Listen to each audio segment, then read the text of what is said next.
পারস্য উপসাগরে কি তবে চূড়ান্ত মহাযুদ্ধ শুরু হয়ে গেল? ওয়াশিংটন আর তেহরানের মধ্যকার ১০০ দিনের রক্তক্ষয়ী সংঘাত সাময়িক যুদ্ধবিরতির পর আবারও নিয়েছে এক ভয়াবহ রূপ। পুরো মধ্যপ্রাচ্য জুড়ে সর্বাত্মক যুদ্ধ ছড়িয়ে পড়ার তীব্র আশঙ্কা তৈরি হয়েছে।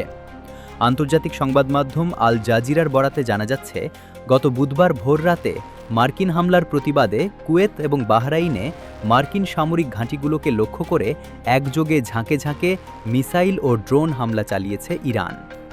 ট্রাম্প প্রশাসন যখন দাবি করছে যুদ্ধ শেষ, ঠিক তখনই মার্কিন ব্ল্যাকড বা অবরোধ ভেঙে মধ্যপ্রাচ্যের বুক কাঁপিয়ে দিল তেহরান। কিন্তু হঠাৎ কেন এই তুমুল বিস্ফোরণ?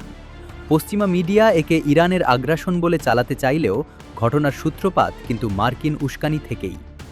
ডোনাল্ড ট্রাম্পের প্রশাসন অবৈধভাবে হরমুজ প্রণালীতে অবরোধ জারি করে ইরানের তেলবাহী জাহাজ চলাচল বন্ধ করতে চেয়েছিল। এরই ধারাবাহিকতায় বুধবার ভোরে হরমুজ প্রণালীর কাছে একটি ইরানি তেলবাহী ট্যাঙ্কারে মার্কিন বাহিনী কাপুরুষোচিত হামলা চালায় এবং এর ইঞ্জিন রুম ক্ষতিগ্রস্ত করে। ইরান এই মার্কিন দস্যুতা মুখ বুজে সহ্য করেনি। নিজেদের আত্মরক্ষার অধিকার প্রয়োগ করে তাৎক্ষণিক পাল্টা আঘাত হানে ইসলামিক রেভলিউশনারি গার্ড বা আইআরজিসি। তারা মার্কিন মদতপুষ্ট জাহাজ পানায়াকে লক্ষ্য করে মিসাইল ছোড়ে। এর জবাবে মার্কিন বাহিনী ইরানের কৌশলগত দ্বীপ কিশমির একটি টেলিকমিউনিকেশন টাওয়ারে হামলা চালালে সংঘাতের আগুন পুরো উপসাগরীয় অঞ্চলে ছড়িয়ে পড়ে। আমেরিকার এই আগ্রাসনের উপযুক্ত জবাব দিতে ইরান সরাসরি নিশানা করে সেই সব দেশকে যারা নিজেদের মাটি ও আকাশসীমা ব্যবহার করতে দিয়ে মার্কিন বাহিনীকে সহযোগিতা করছে। আইআরজিসির ড্রোন ও ব্যালিস্টিক মিসাইল আঘাত হানে কুয়েত আন্তর্জাতিক বিমানবন্দরে, যেখানে মার্কিন হেলিকপ্টার মোতায়েন ছিল।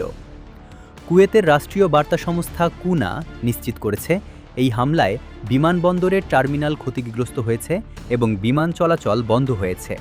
একই সময়ে বাহরাইনে অবস্থিত মার্কিন পঞ্চম নৌবহরের সদর দপ্তর এবং বিমান ঘাঁটি লক্ষ্য করে ধেয়ে যায় ইরানি মিসাইল। হামলাকারীর সাইরেনে কেঁপে ওঠে পুরো বাহরাইন।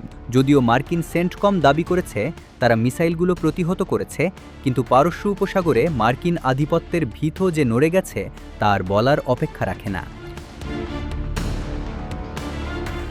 ইরানের এই কঠোর অবস্থানের পর কাঁপন ধরেছে মধ্যপ্রাচ্যের মার্কিন মিত্রদের বুকে। কুয়েত ও বাহরাইনে হামলার তীব্র নিন্দা জানিয়ে সংযুক্ত আরব আমিরাত এখন ইরানের বিরুদ্ধে উপসাগরীয় দেশগুলোর সামরিক ঐক্যের ডাক দিয়েছে। আমিরাতের প্রেসিডেন্টের কূটনৈতিক উপদেষ্টা আনোয়ার গারগাশ হুঁশিয়ারি দিয়ে বলেছেন, জিসিসিভুক্ত কোনো দেশকে একা ছেড়ে দেওয়া হবে না, কারণ একটি দেশের ওপর আঘাত মানে পুরো অঞ্চলের ওপর হুমকি। আসলে এই আরব দেশগুলো ভালো করেই জানে আমেরিকার দালালি করতে গিয়ে তারা নিজেদের কতটা বিপদে ফেলেছে।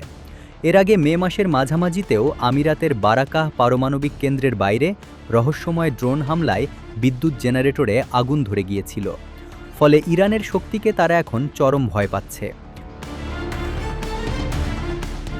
এদিকে ওয়াশিংটনে বসে মার্কিন পররাষ্ট্রমন্ত্রী মার্কো রুবিও দাবি করছেন ইরানের ওপর নিষেধাজ্ঞা বহাল থাকবে এবং যুদ্ধ নাকি শেষ। কিন্তু মার্কিন সিনেটররাই তার এই ফাঁকা বুলি মেনে নিচ্ছেন না।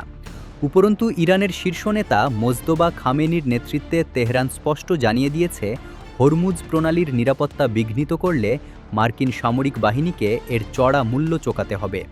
এমনকি লেবাননে যদি ইসরায়েলি বর্বরতা বন্ধ না হয়, তবে ইরান আমেরিকার সাথে সমস্ত কূটনৈতিক আলোচনা লাথি মেরে ফেলে দিয়ে সরাসরি যুদ্ধের ময়দানে মুখোমুখি হবে।